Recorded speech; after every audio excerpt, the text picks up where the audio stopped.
আল্লাহর গজব বা বালা মুসিবত আসার কারণ কি কি। এই আয়াতে বুঝলাম যত বালা মুসিবত পরীক্ষা গজব বিপদ আসে এগুলো আমাদের নিজস্ব পাপের দরুন, ঠিক না ঠিক? নাম্বার 1 হলো হুসনিল মুগায়্যিরাতি খালাকাল্লাহ, যেই জাতি আল্লাহর সৃষ্টির পরিবর্তন ঘটায়, আল্লাহর কোন সৃষ্টির পরিবর্তন ঘটায়, ওই কারণে আল্লাহর গজব পৃথিবীতে নাজিল হয়। আল্লাহর সৃষ্টির কি ঘটানো? পরিবর্তন ঘটানো। আমরা অনেকভাবে আল্লাহর সৃষ্টির পরিবর্তন ঘটাই।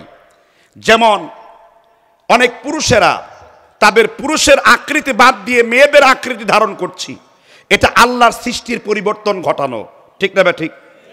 আবার অনেক মেয়েরা তাদের মেয়েলি স্বভাবকে বাদ দিয়ে, যেমন ব্রুকে ফ্ল্যাগ করা, ব্রুকের পেইন্ট করা, অথবা আল্লাহর সৃষ্টির পরিবর্তন করা, এই একটি কারণ হলো এই জমিনে আল্লাহর গজব আসার অন্যতম কারণ বলেছেন মুহাম্মদ সাল্লাল্লাহু আলাইহি ওয়াসাল্লাম।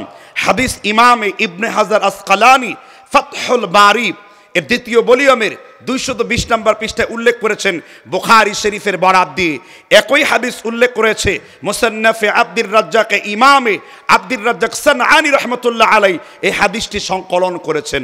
আল্লাহর নবী মুহাম্মদ রাসূলুল্লাহ সাল্লাল্লাহু আলাইহি ওয়াসাল্লাম বলেছেন যে আল্লাহর গজব আসার একটি কারণ হলো লিল হুসনিল মুগায়্যিরাতি খালাকাল্লাহ, যে ব্যক্তি আল্লাহর সৃষ্টির পরিবর্তন ঘটায়। আল্লাহর নবী বলেছেন وعن أبي هريرة رضي الله عنه قال قال رسول الله صلى الله عليه وسلم, আবি হুরায়রা বলেছেন আল্লাহর নবীর সবথেকে বেশি হাদিস বর্ণনাকারী তিনি বর্ণনা করেছেন আল্লাহর নবী মুহাম্মদ রাসূলুল্লাহ সাল্লাল্লাহু আলাইহি ওয়াসাল্লাম, তিনি বলেছেন লা'নাল্লাহ ওয়াশিমাতা ওয়াল মুস্তাওশিমা লা'নাল্লাহ মুতানাম্মিসাতি ওয়াল মুতাফাল্লিজাতি লিল হুসনিল মুগায়্যিরাতি খালাকাল্লাহ। আল্লাহর অভিশাপ, আল্লাহর গজব, আল্লাহর মুসিবত, আল্লাহর বিপদ ওই যুবকের উপরে, ওই যুবতীর উপরে। আল্লাহর নবী বলেছেন ওই সমস্ত যুবকের উপরে আল্লাহর অভিশাপ যেই সমস্ত যুবকেরা হাতে এবং পায়ের মধ্যে ট্যাটু অঙ্কন করে। ট্যাটু বুঝেন তো, বিভিন্ন রকমের ছবি হাতে এবং পায়ে অঙ্কন করে। অনেক যুবকদেরকে দেখবেন হাতের মধ্যে ট্যাটু অঙ্কন করা, শরীরের মধ্যে বিভিন্ন মেয়েদের নাম সিগারেটের খোল পুরে পুরে হাতের মধ্যে লেখা, আবার আগুন দিয়ে তা দিয়ে বিভিন্ন কিছুর উপকরণ শরীরের মধ্যে লেখা। আল্লাহর নবী বলেছেন লা'নাল্লাহ, আল্লাহ লানত মুতানাম্মিসাতি ওয়াল মুতাফাল্লিজাতি লিল হুসনিল মুগায়্যিরাতি খালাকাল্লাহ। ওই পুরুষের উপরে আল্লাহর লানত, ওই নারীর উপরে আল্লাহর লানত। আপনার এলাকায় অনেক মাদেরকে দেখবেন পশ্চিমা অনুসারীদের অনুসরণ করে, হলিউড বলিউড টলিউডের অনুসরণ করে অনেক মেয়েরা তাদের ভুরুগুলাকে চুলগুলাকে সুতা দিয়ে টেনে টেনে ব্রু পেন করে, বিভিন্ন বিউটি পার্লারে ডিউটি করে তারা। যে আল্লাহর নবী বলেছেন ওই মেয়েদের উপরে আল্লাহর অভিশাপ, যে সমস্ত মেয়েরা মুতানাম্মিসাতি ওয়াল মুতাফাল্লিজাত, আরবি নামসুন বলা হয় চোখের এই ভ্রুকে, যে মেয়েরা সৌন্দর্য বৃদ্ধি করার জন্য চোখের ভ্রুকে উপরায়, ওই মেয়েদের উপরে আল্লাহর লানাত। আর এই সমস্ত কারণে ওই ছেলে এবং মেয়েদের উপরে আল্লাহর গজব আকাশ থেকে আল্লাহ নাজিল করে দেন। কথা বলেছেন মুহাম্মদ, অথচ আপনার মেয়ে আপনার সামনে ব্রু প্রিন্ট করছে, আপনার প্রতিবাদে লিপ্ত হচ্ছেন না। আপনার ছেলে দাড়ি কেটে আপনার সামনে একজন পুরুষ দাড়িকে বিকৃতি করে সে আল্লাহর সৃষ্টির পরিবর্তন করছে। একটা সিংহের যেমন কেশর ছাড়া বেমানান, একজন পুরুষের তেমন দাড়ি ছাড়া বেমানান, ঠিক কিনা বলেন? এখানে হানাফি, মালিকি, শাফিঈ, হাম্বলি, আহলে সুন্নাহ ওয়াল জামাআতের বর্ডারে যারা আছেন তাদের প্রত্যেক ব্যক্তির নিকট দাড়ি রাখা ফরজ এবং জুমহুরদের মতো দাড়ি রাখা ওয়াজিব। এটা তরক করা কবিরা গুনাহ, অথচ তিনি দাড়ি কেটে আল্লাহর সৃষ্টির পরিবর্তন করছেন। বিদায়া ওয়ান নিহিয়ার 115 নম্বর পৃষ্ঠায় ইমাম কাসির একখানা হাদিস নকল করেছেন, সংকলন করেছেন।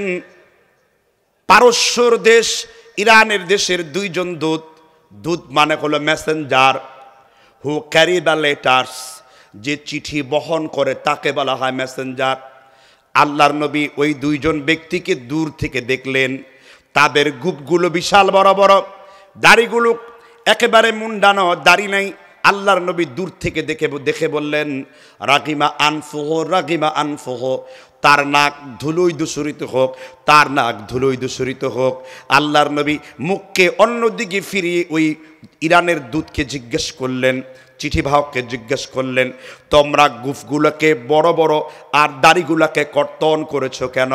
তখন ইরানের ওই দুইজন দূত বলল, আমার ইরানের রব, ইরানের বাদশা আমাদেরকে বলেছে গুফকে বড় করতে আর দাড়িকে কর্তন করতে। আর আল্লাহর নবী ওই দূতের জবাবে বললেন, ওয়ালাকিন্না রাব্বা আমারানি, আর আমি নবী মুহাম্মদ রাসূলুল্লাহকে আল্লাহ আদেশ প্রদান করেছেন, হে মুহাম্মদ রাসূলুল্লাহ, জুজু শাওয়ারিব ওয়াফুল লাহিয়া, তুমি মুহাম্মদ গুফকে কর্তন করো, দাড়িকে লম্বা করো, খেলাফুল মা'জুস বা মুশরিকিন, মুশরিক কিংবা কাফেরদের বিরোধিতা করো। এই জন্য আমার উপর বালা আসে, এই জন্য দেশের মধ্যে বিভিন্ন ভাইরাস ঢুকে যায়, এই জন্য আমার আপনার উপরে বিভিন্ন রকমের বালা আসে। আমাদের নিজেদের পাপের দরুন এইরকম হয়, কারণ আমরা আল্লাহর সৃষ্টিকে পরিবর্তন করে দেই, ঠিক কিনা বলেন? তাহলে আল্লাহর গজব আসার একটি কারণ হলো আল্লাহর সৃষ্টির কি করা? পরিবর্তন করা।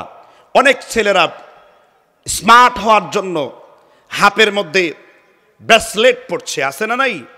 এগুলো কার পোশাক? এগুলো পুরুষের পোশাক না নারীদের পোশাক?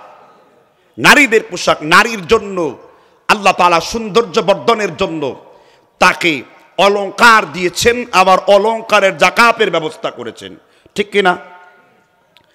অনেক পুরুষদেরকে দেখবেন সৌন্দর্য বৃদ্ধি করার জন্য হাতের মধ্যে ব্রেসলেট পরে।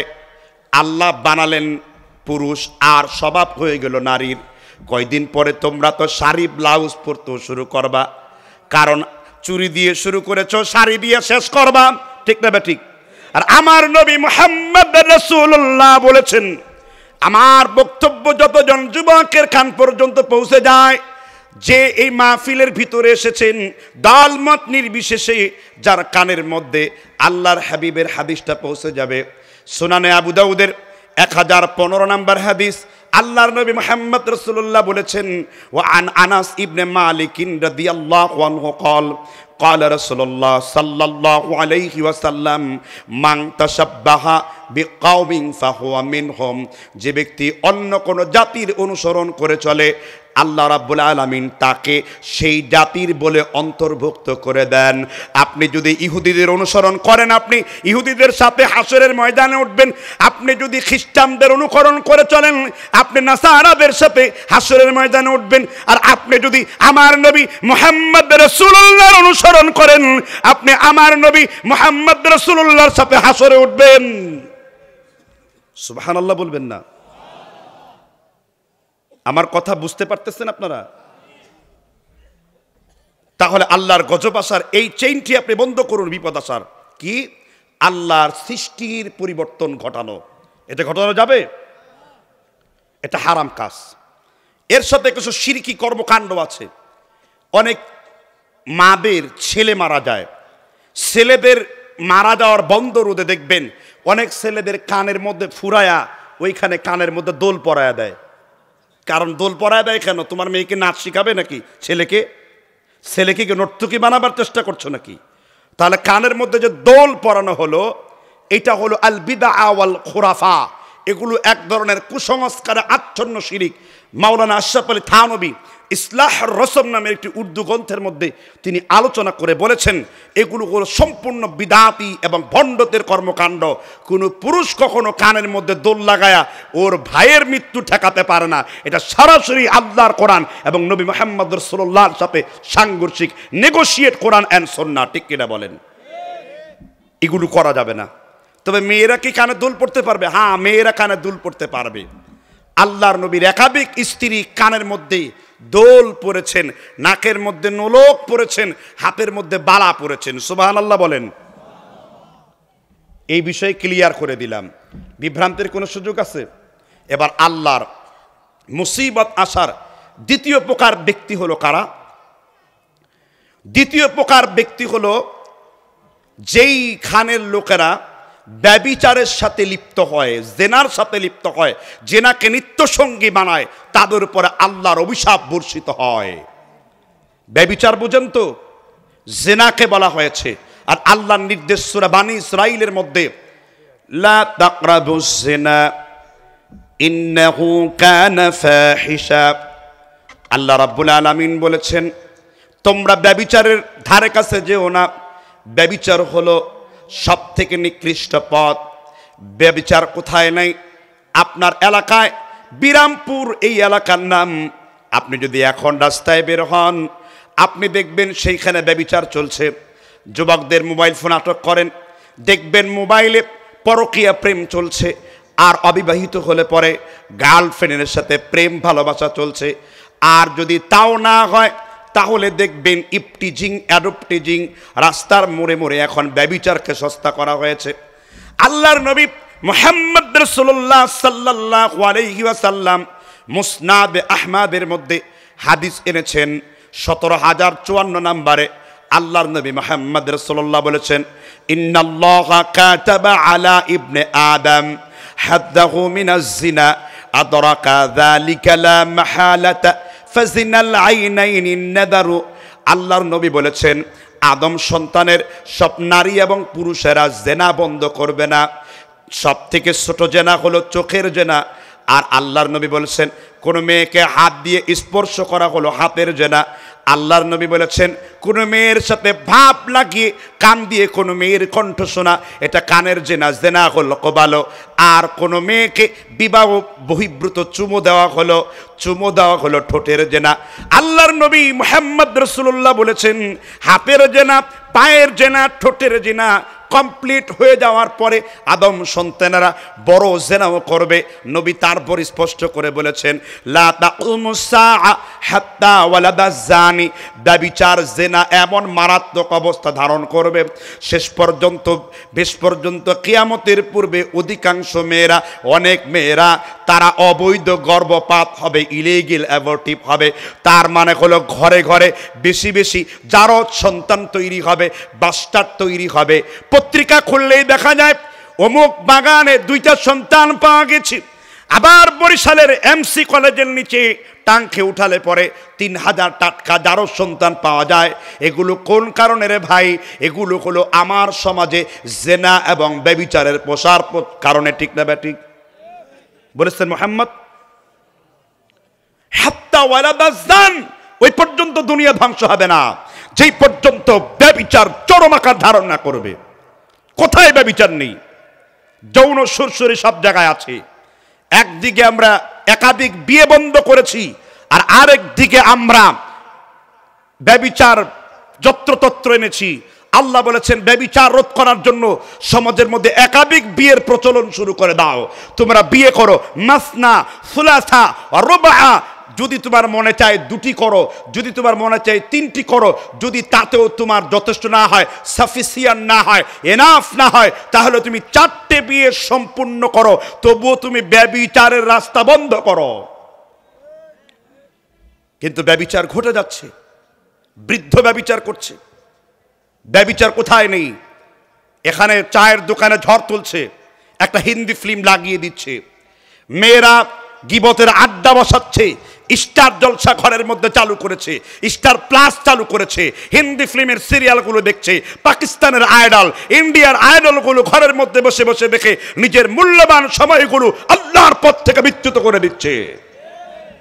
এগুলো সব ব্যভিচারের ফসল। ঠিক না ঠিক?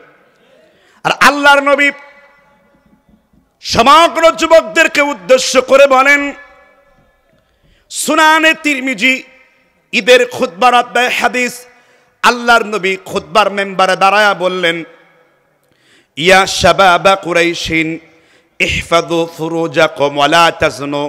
হে কুরাইশের যুবক, হে কুরাইশের যুবতী, তোমরা যদি ব্যভিচারকে বন্ধ করতে পারো, গুদ্দু আবসার, দৃষ্টিকে নিম্নগামী করতে পারো, আদম আল্লাহুল জান্নাতি, আমি আল্লাহর নবী তোমাকে জান্নাতে নেওয়ার দায়িত্ব আমি আল্লাহর নবী নিজের কাঁধে নিয়ে নিয়েছি। কত চমৎকার কথা আল্লাহ বলেছেন। রাস্তা যখন হাঁটবা, কোথায় হাঁটবা? কুল্লিল মুমিনিনা ইয়াগুদ্দু মিন আবসার, তুমি তোমার দৃষ্টিকে নিম্নগামী করো। আল্লাহ বলে দিচ্ছেন যালিকা আসকা লাহা, এটা হলো একটা যুবকের জন্য পবিত্রতা। একটা যুবক যদি দৃষ্টিকে ফিরিয়ে আনে তার ইবাদতের মজা বৃদ্ধি করে দিবেন কে? আল্লাহর নবী বলেছেন মানুষের চোখ যদি দৃষ্টিকে নিয়ন্ত্রণ করতে পারে, আমি আল্লাহ রাব্বুল আলামিন, আল্লাহর হাবিব বলেছেন ওই যুবকের ইবাদতের মজা আল্লাহ বৃদ্ধি করে দেবেন।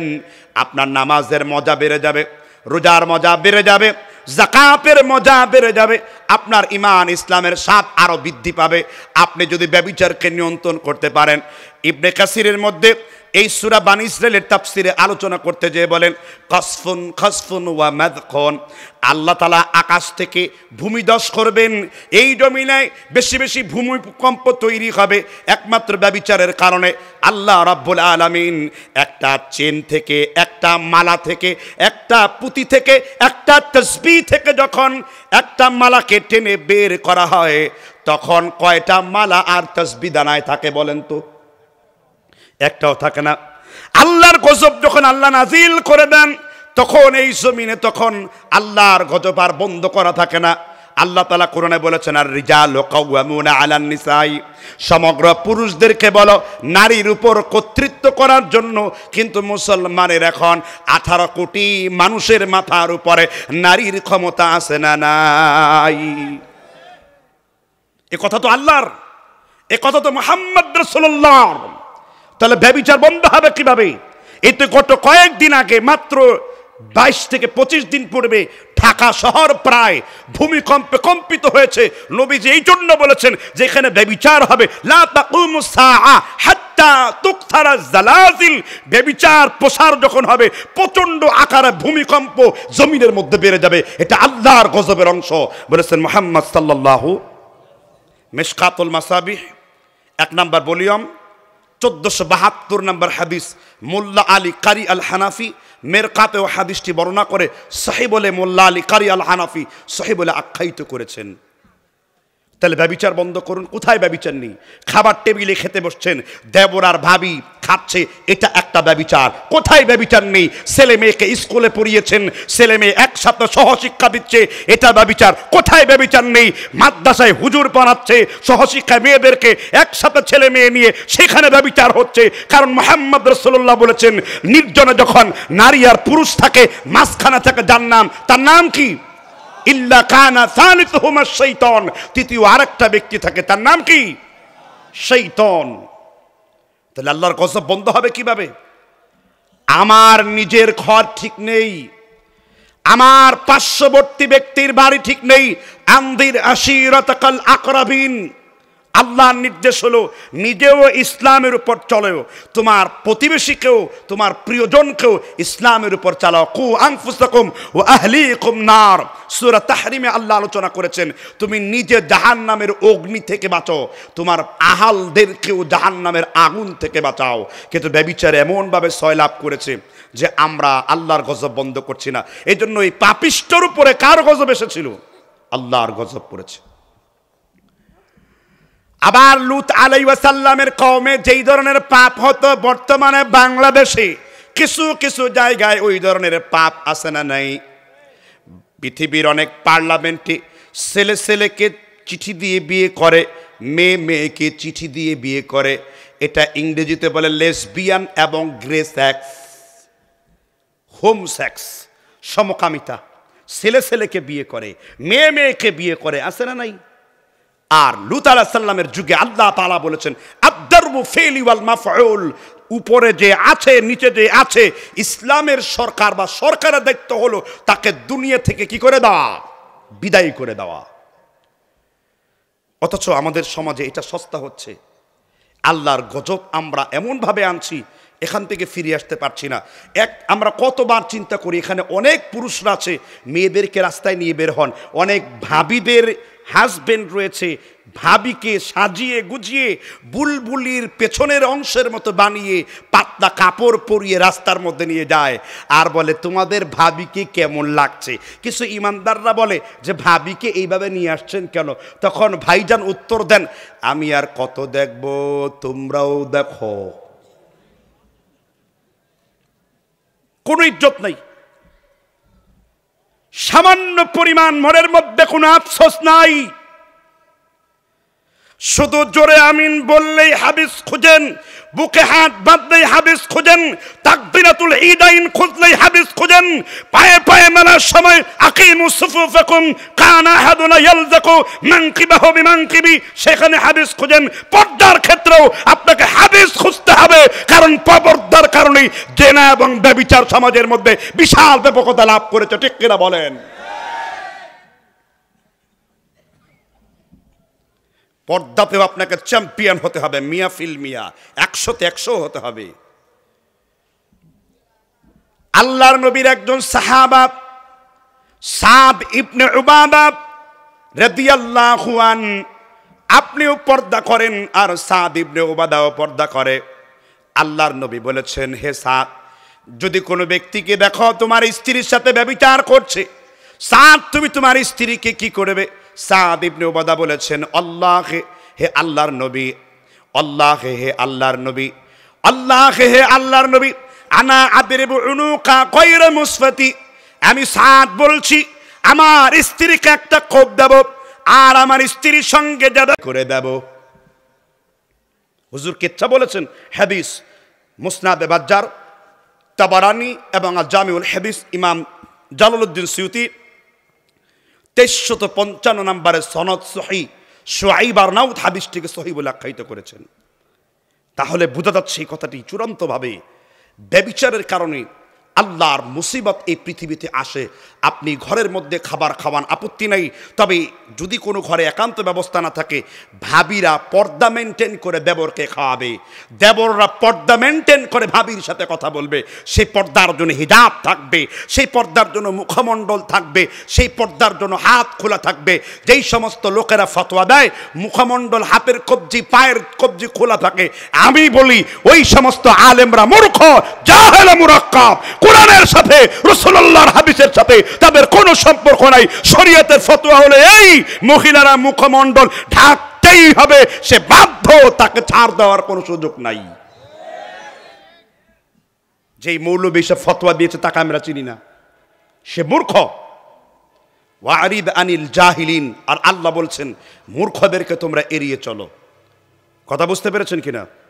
সুস্পষ্ট বক্তব্য হলো এই, সমগ্র মুসলিমদের মতে পর্দা ফরজ, এতে কোনো ইখতিলাফ নেই।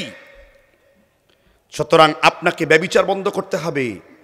রাসূল বলেছেন যে তোমরা আতাজাবুনাকা মিন গায়রাতি সাদিন, এই যে সাদ যে তার স্ত্রীর সাথে কেউ ব্যভিচার করলে তাকে হত্যা করার জন্য বলেছে, তোমরা কি সাদের এই রকম উত্তর শুনে আশ্চর্যজনিত হয়?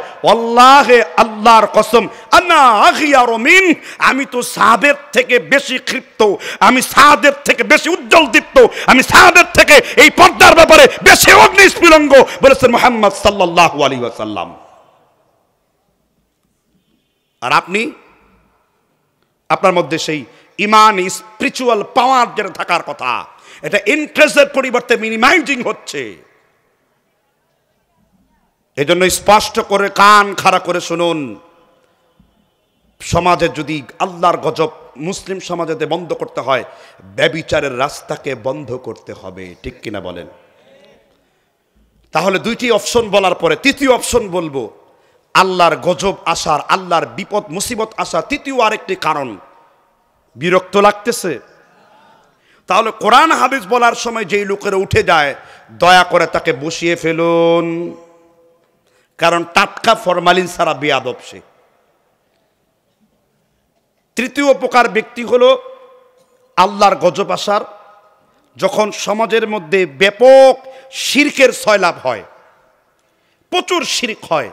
নবীজি বলেছেন শিরক এমনভাবে অবস্থান করবে আমার উম্মতেরা, হাত্তা তা'বুদাল আওসান, শেষ পর্যন্ত আমার উম্মতেরা মূর্তি পূজার মতন বড় পূজায় শিরকে লিপ্ত হবে।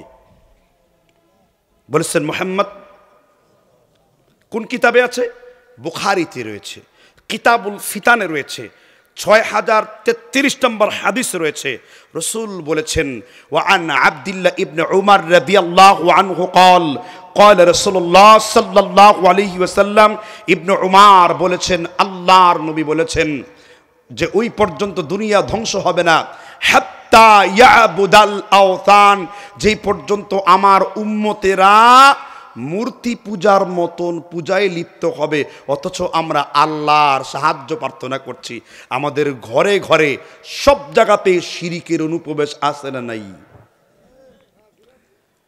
আল্লাহ রাব্বুল আলামিন কোরআনে বলেছেন সূরা ইউসুফের তাফসীরের ভিতরে সূরা ইউসুফের 106 নম্বর আয়াতে আল্লাহ রাব্বুল আলামিন বলেন ওয়ামা ইউমিনু আকসারুহুম বিল্লাহি ইল্লা ওয়া হুম মুশরিকুন।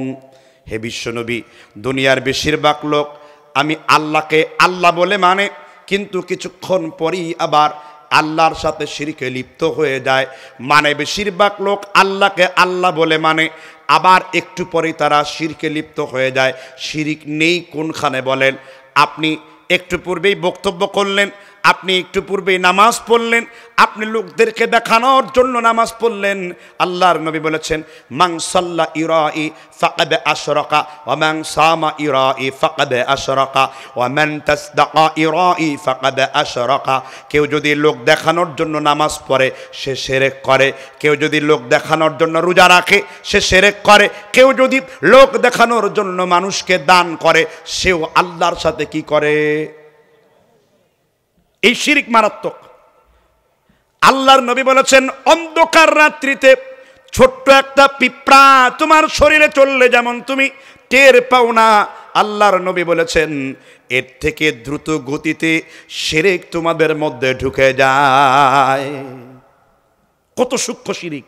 মুফতি শাফি রহমতুল্লাহ আলাইহি তাফসীরে মাআরিফুল কোরআনে চমৎকার একটা শিরিকের কথা তুলে ধরেছেন। যেমন আমরা অনেকেই বলি যে আজকে প্রধান বক্তা আসবে তার জন্য মুরগি জবাহ করো, আজকে জামাই আসবে জামাইয়ের জন্য গরু ছাগল মুরগি জবাহ করো। উদ্দেশ্য কিন্তু আল্লাহর জন্যই, কিন্তু জবাহ করার সময় বিসমিল্লাহ বলছি, আল্লাহু আকবার, বিসমিল্লাহি আল্লাহু আকবার বলছি, কিন্তু বলার ক্ষেত্রে আমরা শিরকের কাছে চলে যাচ্ছি। আমাদের বলতে হবে বড় হুজুর আসছে আল্লাহর জন্য মুরগি জবাই করো, আমাদের বলতে হবে জামাই আসছে আল্লাহর জন্য মুরগি জবাই করো। সব কিছুর সাথে কার সম্পর্ক করে দিতে হবে? সূক্ষ্ম থেকে সূক্ষ্ম, অনেক সূক্ষ্ম। শিরকের ব্যাপারে অত্যন্ত সতর্কতা অবলম্বন করতে হবে। এখানে অনেক যুবক রয়েছেন কথায় কথায় কসম খান, মায়ের কসম, বাবার কসম, মায়ের দুধের কসম। অনেক বিড়িখোর বিড়ি খায়, আগুনের কসম পর্যন্ত করে, সন্তানের মাথায় হাত রেখে পর্যন্ত কসম করে। আছে না নাই? আর আল্লাহর নবী বলেছেন মান হালাফা বিগাইরিল্লাহ ফাকাদ আশরাকা, যে ব্যক্তি আল্লাহ ছাড়া কারো নামে কসম করে, আল্লাহ ছাড়া কারো নামে কেউ যদি কসম করে সে যেন আল্লাহর সাথে শিরক করে। হাদিস মুসনাদ আহমদের 1770 নাম্বার বর্ণনা, 2 নাম্বার ভলিউমে মান হালাফা বিগাইরিল্লাহ ফাকাদ আশরাকা, কেউ যদি আল্লাহ ছাড়া কারো নামে কসম করে সে যেন আল্লাহর সাথে কি করে? কসম যদি খেতে হয় কার নামে? ইহুদিরা বলছে আল্লাহর নবী, সাহাবীগণ বললেন আল্লাহর নবী ইহুদিরা কাবার কসম খায়, আমরা কি কাবার কসম খেতে পারবো নাকি? আল্লাহর নবী বলেছেন তোমরা মুসলমানরা কসম যখন খাবা তোমরা বলবা কাবার রবের কসম। কার রবের কসম? কাবার রবের কসম। অথচ আমরা হামেশাই শিরকের সাথে লিপ্ত হই। আর মুসলমানরা সব থেকে বেশি শিরিক করে, এই শিরিকের নাম হলো রিয়া, লোক দেখানো ইবাদতের মাধ্যমে শিরিক। কেমন? একটু কিছু হলেই বর্তমানে কিছু ব্যক্তিদের সেলিব্রিটিজমের প্রবলেম আছে। কিছু হলেই ফেসবুকে নিজের ছবি পোস্ট করে, কিছু হলেই ফেসবুকে নিজেকে জাহির করে, কিছু হলেই ইউটিউবিং করে নিজেকে জাহির করে। তার লক্ষ্য উদ্দেশ্য জনপ্রিয়তা পাওয়া, তার লক্ষ্য উদ্দেশ্য মানুষকে সন্তুষ্টি অর্জন করা, তার লক্ষ্য উদ্দেশ্য নিজের প্রচার প্রয়াস, আমার আমিত্ব বিলি করা। আর আল্লাহর নবী মুহাম্মদ রাসূলুল্লাহ সাল্লাল্লাহু আলাইহি ওয়াসাল্লাম বলেছেন আলা উখবিরু বিমা হুয়া আখওয়াফু আলাইকুম মিন মাসিহিদ দাজ্জাল, আমি কি তোমাদেরকে দাজ্জালের চাইতে আরো ভয়ঙ্কর কোনো কিছুর কথা বলবো? সাহাবীগণ বললেন ফাকুলনা বালা ইয়া রাসূলুল্লাহ, আল্লাহর নবী আমাদেরকে বলুন। দাজ্জালের চাইতে আরো ভয়ঙ্কর ব্যক্তি কারা? আল্লাহর নবী বলেছেন ওয়ালাম্মা ইয়ারা মিন নাদরি রাজুলিন, আল্লাহর নবী বলেছেন দাজ্জালের চাইতে বেশি ভয়ঙ্কর হলো ওই ব্যক্তিরা যে ব্যক্তি মানুষকে দেখাবার জন্য, মানুষের দৃষ্টি আকর্ষণ করার জন্য কোনো ইবাদত করে, ওই ব্যক্তিটা দাজ্জালের চাইতে বেশি ভয়ঙ্কর ব্যক্তি। সে দাজ্জাল হজ করতে গেছে, হজের সেলফি তুলছে। কেউ যদি আসে যে শায়েখ একটা ছবি তুলবো, আমার উদ্দেশ্য থেকেই যে ইসলামের প্রতি সেজন্য আকৃষ্ট হয়, তবু আলেম হিসেবে এটা বর্জন করা উচিত। কিন্তু কিছু মানুষ আলেমদের সম্পর্কে ভুল ধারণা করতে পারে, তাই জন্য করি। কিন্তু ইদানিংকালে দেখা যাচ্ছে যে নিজের বরত্ব বিলির জন্য এগুলো কিয়ামতের আলামত ছাড়া, এগুলো ফিতনা ছাড়া অন্য কিছুই নয়। এইগুলো হলো শিরকের চূড়া দরজা।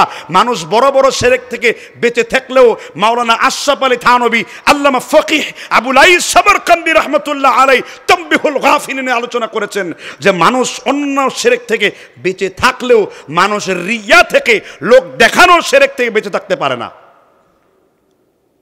মানুষের মন চায় নিজেকে কি করতে? জাহির করতে। এটা মানুষের রোগ, এটা মানবীয় নফরত।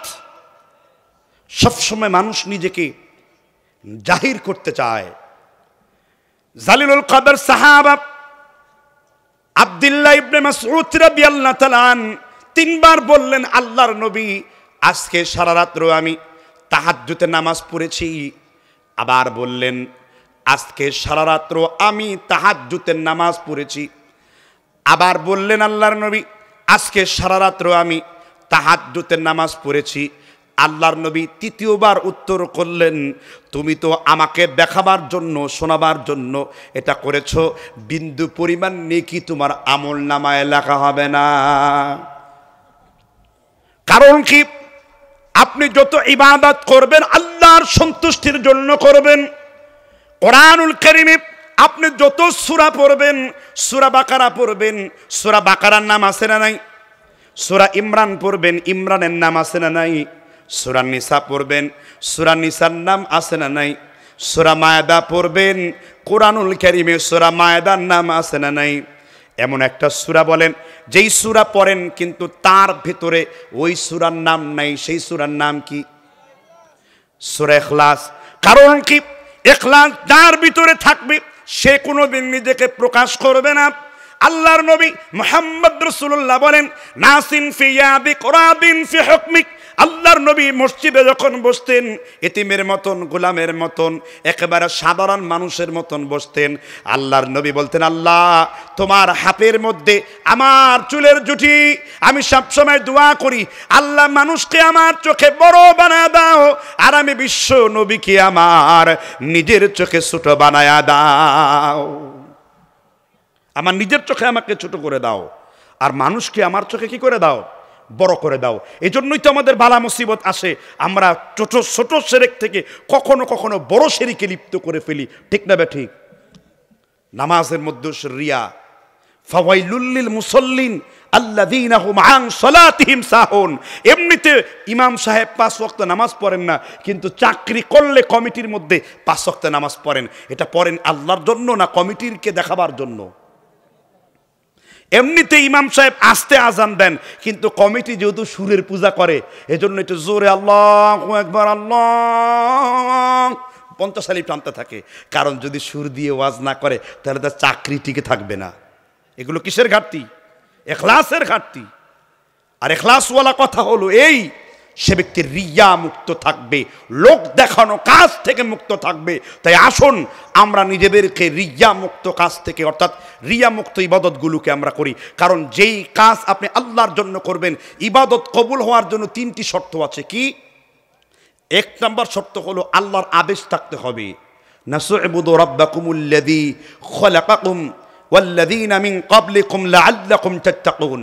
2 নম্বর হলো এই ইবাদতের আদর্শটি মুহাম্মদ রাসূলুল্লাহর অনুকরণে থাকতে হবে, কারণ তিনি লাকাদ কানা লাকুম ফি রাসূলিল্লাহ উসওয়াতুন হাসানা, তিনি আমাদের উত্তম আদর্শ। 3য় হলো ইবাদতটা ইখলাসের সাথে থাকতে হবে। আল্লাহ বলেছেন, ওমা উমিরু ইল্লা লিয়াবুদুল্লাহ মুখলিসিনা লাহুদ দ্বীন। একনিষ্ঠ ইবাদত আল্লাহ ইবাদত করতে বলেছেন, একনিষ্ঠ ইবাদত। এজন্য অন্যান্য শিরক নিয়ে কথা হয়, কিন্তু এই রকম শিরক নিয়ে কথা হয় না। আপনি সৌন্দর্য বর্জন করার জন্য জুব্বা পরতে পারেন, কিন্তু লোক দেখাবার নিয়ত আসলে জুব্বা পরবেন না। আল্লাহ বলেছেন রাসূলের মাধ্যমে, আল্লাহু জামিলুন ইউহিব্বুজ জামাল, আল্লাহ নিজে সুন্দরকে ভালোবাসেন, আর আল্লাহ তাআলা নিজেও সুন্দর। সুবহানাল্লাহ। মুসলিম শরীফের হাদিস। আবু যর গিফারী রাদিয়াল্লাহু তাআলা নাম শুনেছেন তো? আবু যর গিফারী আল্লাহর নবীর কাছে আসলেন, বললেন, আল্লাহর নবী মুহাম্মদ রাসূলুল্লাহ, আমি সুন্দর জামা পরি, সুন্দর জুতো পরি, এটাতে কোনো রিয়া হয় নাকি, অহংকার হয় নাকি? আল্লাহর নবী বলেছেন, আল্লাহু জামিলুন ইউহিব্বুজ জামাল, আল্লাহ নিজে সুন্দর, তিনি সৌন্দর্যকে ভালোবাসেন। আল্লাহ তাআলা ওই ব্যক্তিটিকে রিয়াকারী, অহংকারকারী বলে গণ্য করে নেন। যে ব্যক্তি হক আসার পরে হককে সে গ্রহণ করে না, হক আসার পরে বেশিরভাগ বুজুর্গদের দোহাই দেয়, হক আসার পরে বাপ দাদার ওলি আউলিয়াদের দোহাই দেয়, হক আসার পরে দলিলের ধার ধারে না, বড় অমুক বুজুর্গ, অমুক ওলি, অমুক খালি করেছে। হক আসার পরে বাতিলদেরকে সমর্থন করে। আল্লাহ রাব্বুল আলামিন কোরআনুল কারীমে বলেছেন, কলিলাম মা তুমিনুন, অল্প সংখ্যক লোক আল্লাহর প্রতি ঈমান আনবে। কলিলাম মা তাশকুরুন, অল্প সংখ্যক লোক আল্লাহর শুকর আদায় করবে। কলিলাম মা তাযাক্কারুন, অল্প সংখ্যক লোক আল্লাহর জিকির করবে, আল্লাহর স্মরণ করবে। একটু জোরে বলেন সুবহানাল্লাহ। অহংকার, রিয়া হলো সত্যকে সত্য না জানা, বরং মিথ্যার চাকচিক্য দেখে সে সত্যকে মিথ্যার কাছে ছুপে দেবে। আবু যর গিফারীকে আল্লাহর নবী বলেছেন, সুন্দর জুতা, সুন্দর জামা, এটার নাম রিয়া না। রিয়া হলো, অহংকার হলো সত্যকে সত্য না জানা, বরং মিথ্যাকে সত্য বলে জানা। আপনারা সত্যকে সত্য বলে জানবেন, সত্য থেকে মুখ ফিরিয়ে নেওয়াও একটা কিবার, অহংকার এবং রিয়াতুল্য গুনাহ। এগুলো শিরকের চূড়া রাস্তা, বন্ধ করে দিন। তাহলে আল্লাহর গজব আসার এটা তৃতীয় একটি কারণ। চতুর্থ একটি আল্লাহর গজব আসার কারণ হলো এই, সমাজের মধ্যে বিদআতের লালন পালন করা। মসজিদে আজান দেয়, অনেক বেদাত। মসজিদে ঢুকে অনেক বেদাত। মরা মানুষ মারা যায়, মাইক দিয়ে বিভিন্ন রকমের বেদাত কর্মকাণ্ড। মরা মানুষ মরে, 40 দিন পালন, 42 48 কাঙ্গালি বোঝ, ভাঙ্গালি বোঝ, বিভিন্ন রকমের বোঝের মধ্যে বিদাতি কর্মকাণ্ড করে। বিদাত নাই কোথায়? আর আমার নবী বলেছেন, লি সাহিবিল বিদআ ইসাবান হাজ্জান নাফিলাতান উমরাতান ইয়াখরুজু মিনাল ইসলামি কামা তাখরুজু মিন শাআরাতিন আজিজ। মুসনাদ আহমদ, ইমাম হাম্বল 10075 নাম্বার, মুসনাদ আবু ইয়ালা এবং ইমাম হিব্বানের মাজরুহিন মিনাল মুহাদ্দিসিন হাদিস রয়েছে। আল্লাহর নবী বলেছেন, যে ব্যক্তি কোনো বিদআতি কর্মকাণ্ড করে, তার ফরজ, নফল, রোজা, হজ, যাকাত কিছুই আল্লাহ কবুল করে না। বিদআতের উপরে আল্লাহর লানত, বিদআতের উপরে ফেরেশতার লানত, বিদআতের উপরে লানাতুল্লাহি ওয়ান নাসি আজমাইন, সমগ্র সৃষ্টিকুলের সমস্ত কিছুর অভিশাপ, সমস্ত কিছুর অভিশাপ হলো যে ব্যক্তি বিদআত করবে এবং বিদআতকে লালন করবে। বলেছেন মুহাম্মদ। আল্লাহর গজব আসবে না কেন? বিদআত তো করছেন। দেখবেন বিদআতের বিরুদ্ধে কথা বললে বিদআতিরা আপনার বিরুদ্ধে খেপে যায়। কারণ যে ব্যক্তি বিদআতি, তার বিদআতির চুলকানি শুরু হয়ে যায়। আপনি যদি আমাকে সারাদিন বিদআতি বলেন, আমি কিন্তু খেপব না, কারণ জানি আমি আল্লাহর কালাম মুহাম্মদ রাসূলুল্লাহর হাদিস অনুযায়ী আমল করি, আমার আমলটা সুদৃঢ়ভাবে প্রমাণিত। কাজেই আপনি সারাদিন যদি আমাকে বিদআতি বলেন, আমি জীবনে কোনোদিন খেপব না। কিন্তু আপনার সামনে বিদআতের আলোচনা করলে পরে বিদআতিরা হট্টগোল শুরু করে দেয়, কারণ তারা জানে আমাদের সাথে নবী মুহাম্মদ রাসূলুল্লাহর কোনো সম্পর্ক নাই। আল্লাহর নবী সাল্লাল্লাহু আলাইহি ওয়াসাল্লাম খুলেন সুনান ইবনে মাজাহ তাফসীর হাদিস 1344 নাম্বার, আম্মা জান আয়েশা সিদ্দিকা রাদিয়াল্লাহু আন, ছোট আলেম না বড় আলেম? আপনাদের কাছে থার্মোমিটার আছে? মা আয়েশা কত বড় আলেম, থার্মোমিটার আছে? ইবনে উমরকে প্রশ্ন করেছেন, মা আয়েশা কেমন আলেম? ইবনে উমর বলেছেন, মা রাআইতু মিনহু মা তাযকুরুন। তোমরা আমাকে মা আয়েশা সম্পর্কে প্রশ্ন করো, মুলাযিমান লিসুন্নাহ, তিনি নবীজির সুন্নতের উপর পাবন্দী ছিলেন, মুতাহাররিয়াল লিল খাইর, তিনি সবসময় কল্যাণমূলক কাজ করতেন। তাসআলুনি আনিল ফিকহি, ফতোয়ার কোন মাসআলার ব্যাপারে, হায়েজের কোন মাসআলার ব্যাপারে, ইতিহাসের কোন মাসআলার ব্যাপারে, যাকাতের কোন মাসআলার ব্যাপারে, জিহাদের কোন মাসআলার ব্যাপারে, ইমারতের কোন মাসআলার ব্যাপারে, সুন্নতের কোন মাসআলার ব্যাপারে, তালাকের কোন মাসআলার ব্যাপারে, তারপর নেফাজের কোন মাসআলার ব্যাপারে, নামাজের কোন মাসআলার ব্যাপারে মা আয়েশার চাইতে দ্বিতীয় কোন মুফতি আমি ইবনে ওমর পৃথিবীতে কাউকে দেখিনি। আল্লাহর নবীর পরে। কার নবীর পরে? তিনি আল্লাহর নবীকে জিজ্ঞাসা করছেন। কোরআনে একটা আয়াত আছে না, সূরা আনআমের 159 নম্বর আয়াত, ইন্নাল্লাযীনা ফাররাকু দীনাহুম ওয়া কানু শিয়াআ লাস্তা মিনহুম ফি শাইইন। ইন্নাল্লাযীনা ফাররাকু, যারা দ্বীনের মধ্যে বিভিন্ন রকমের দল তৈরি করে। কি তৈরি করে? ফেরকা তৈরি করে। আমরাও একটা দলের লোক, আমাদের দল হলো ফেরকাতুন নাজিয়া, মুক্তিপ্রাপ্ত দল। মুক্তিপ্রাপ্ত দলের বৈশিষ্ট্য বলতে গেলে 2 ঘন্টা সময় দেওয়া দরকার, সেটা আলাদা আলোচনা। তো ফেরকায়ে বাতিলা, ফেরকা আবার 2 রকম, একটা হলো ফেরকাতুন নাজিয়া, আর একটা হলো ফেরকায়ে বাতিলা। বাতিল ফেরকা, নাজি ফেরকা, মুক্তিপ্রাপ্ত ফেরকা। পৃথিবীতে সব দল নিজের মত নিয়ে আনন্দিত। কুল্লু হিজবিম বিমা লাদাইহিম ফারিহুন, আমিও আমার মত নিয়ে আনন্দিত, কেননা কোরআন এবং সুন্নাহ এটাও একটা হিজব। তবে ওই দল নিষিদ্ধ যেই দল আল্লাহর নবী, সাহাবী, তাবেঈ, তাবেঈর জামানায় ছিল না। এবার মা আয়েশা জিজ্ঞাসা করলেন, রাসূল এই যে আয়াতটা নাজিল হয়েছে ইন্নাল্লাযীনা ফাররাকু দীনাহুম, এটা কাদের সম্পর্কে? নবীজি 3 প্রকার ব্যক্তির কথা বললেন। কয় প্রকার?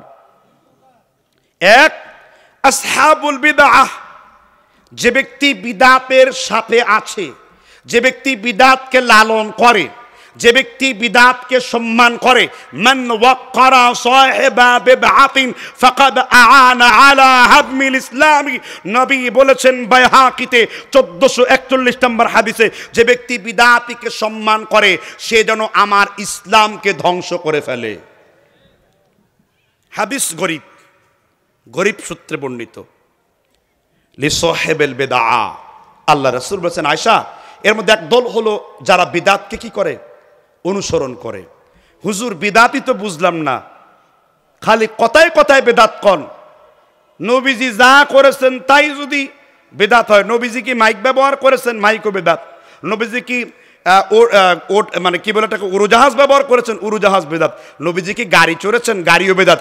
তাহলে তো বলবো ভাই তুমিও বেদাত, তোমার বাপেও বেদাত, তোমার দাদাও বেদাত, তোমার দাদার বাপও বেদাত, কারণ তুমি রসুলের যুগে জন্মাও নাই, তোমার বাপ রসুলের যুগে জন্মায়নি, তোমার দাদার বাপও রসুলের যুগে জন্মায়নি। আর আমার রসুল বলেছেন ইয়্যাকুম ইহদাসাতাল উমুরি ওয়া মুহদাসাতুহা, কুল্লু মুহদাসাতিন বিদআ ওয়া কুল্লু বিদআতিন দালালাহ ওয়া কুল্লু দালালাতিন ফিন্নার। যে ব্যক্তি দ্বীন মনে করে, শরীয়ত মনে করে, ঈমান মনে করে, ইসলাম মনে করে, সাহাবীর যুগ, তাবেঈর যুগ, তাবেঈর যুগ, এই যুগের পরে যদি আমল হিসেবে এমন কিছু নিয়ম নীতি চালু করে, হানাফি মাযহাবের পরিভাষায়, মালিকি মাযহাবের পরিভাষায়, ইমাম কুদামার পরিভাষায়, হানাফি মাযহাবের বিশিষ্ট ইমাম মুহাম্মদের পরিভাষায়, হানাফি মাযহাবের বিশিষ্ট ইমাম মোল্লা আলী কারি আল হানাফির পরিভাষায়, হানাফি মাযহাবের বিশিষ্ট ইমাম আবু বকর আল জাসাসের পরিভাষায়, হানাফি মাযহাবের বিশিষ্ট ইমাম মুফতি শাফি রাহমাতুল্লাহ আলাইহির পরিভাষায়, হানাফি মাযহাবের বিখ্যাত ইমাম বদরুদ্দিন আইনি, হানাফি মাযহাবের বিখ্যাত ইমাম আল্লামা আনোয়ার শাহ কাশ্মীরের পরিভাষায়, এগুলোই হলো বিদআতের সংজ্ঞা।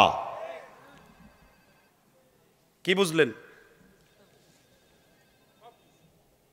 কাহিস মালুম কি মালুম সুদ, কি যে বুঝিলাম এখনো উহাই বুঝিলাম না।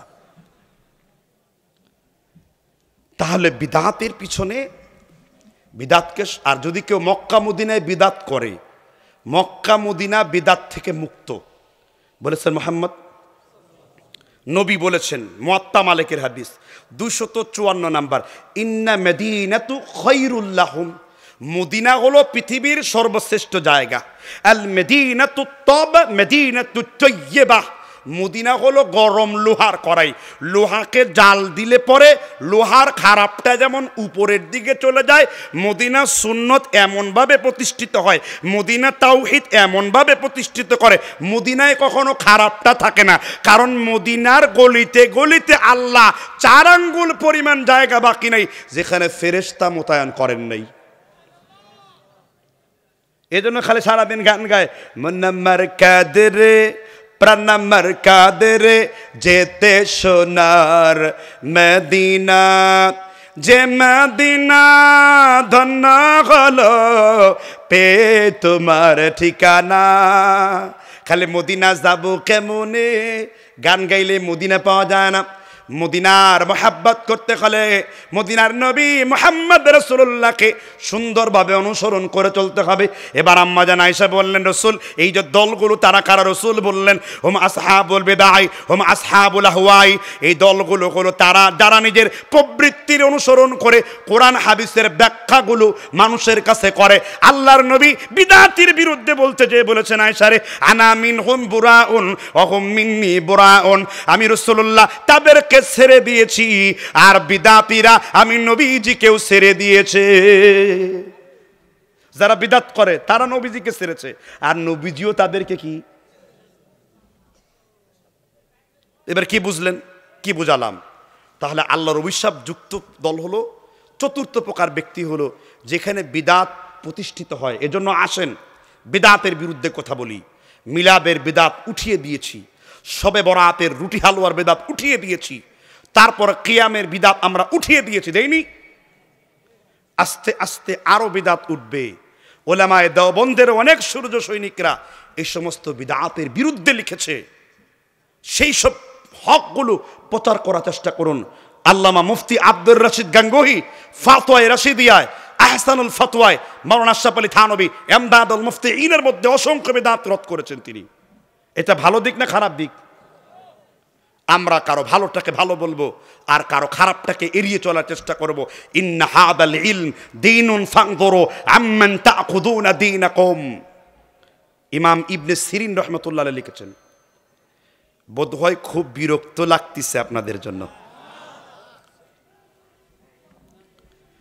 তাহলে এবার আসেন আমার আলোচনার দ্বিতীয় অংশ। কোন সমস্ত লোকেরা বিপদ আলামত বালা মুসিবত থেকে মুক্তি পাবে, আমরা এখন সেই সমস্ত দলের লোকদের কথা বলবো। শুনবেন তো ইনশাল্লাহ? এতক্ষণ তো শুধু নেগেটিভটা শুনলেন, এবার তো একটু পজিটিভটা শোনা দরকার। আল্লাহর নবীর একজন সাহাবা বললেন, আমাকে এমন একটি আমল শিখিয়ে দিন যেই আমলটা করলে পরে আল্লাহ রাব্বুল আলামিন রিজিককে বৃদ্ধি করে দেবেন। রসুল বলেছেন, তোমরা বেশি বেশি তওবা করো, তওবা করলে আল্লাহ বালা মুসিবত দূর করে দেবেন। আল্লাহর নবী মুহাম্মদ রাসূলুল্লাহ বলেছেন, মিন কুল্লি দিকিন মাখরাজা ওয়া মিন কুল্লি হাম্মিন। কেউ যদি নিয়মিত তওবা করতে পারে আল্লাহ রাব্বুল আলামিন তার দ্বারা অন্তরের সংকীর্ণতা আল্লাহ দূর করে দেন। আল্লাহ রাব্বুল আলামিন রাযাকা হাইথু লা ইয়াহতাসিব, এমন এমন জায়গা থেকে আল্লাহ তাআলা আদম সন্তানকে রিজিকের ব্যবস্থা করে দেন যে আদম সন্তান যা জীবনে কোনোদিন জানতো না। এজন্য আপনি যদি আল্লাহর রহমত এবং কল্যাণ লাভ করতে চান বেশি বেশি তওবা করার দরকার আছে না নাই? রাযাকা হাইথু লা ইয়াহতাসিব, এমন এমন জায়গা থেকে আল্লাহ রিজিক দেবেন তা তুমি কল্পনাও করতে পারবা না। রিয়াদুস সালিহিন 1428, তারপরে কিতাবুল আযকার 1301 নম্বরে ইমাম মাহিউদ্দিন নববী হাদিসটি সংকলন করেছেন। তাহলে তওবা করলে আপনার বালা মুসিবত দূর হয়। মিন কুল্লি দিকিন মাখরাজা ওয়া মিন কুল্লি হাম, আপনার অন্তরের সংকীর্ণতা দূর হয়। রাযাকা হাইথু লা ইয়াহতাসিব, এমন এমন জায়গা থেকে আল্লাহ রিজিক দেন তা তুমি কল্পনাও করতে পারবা না।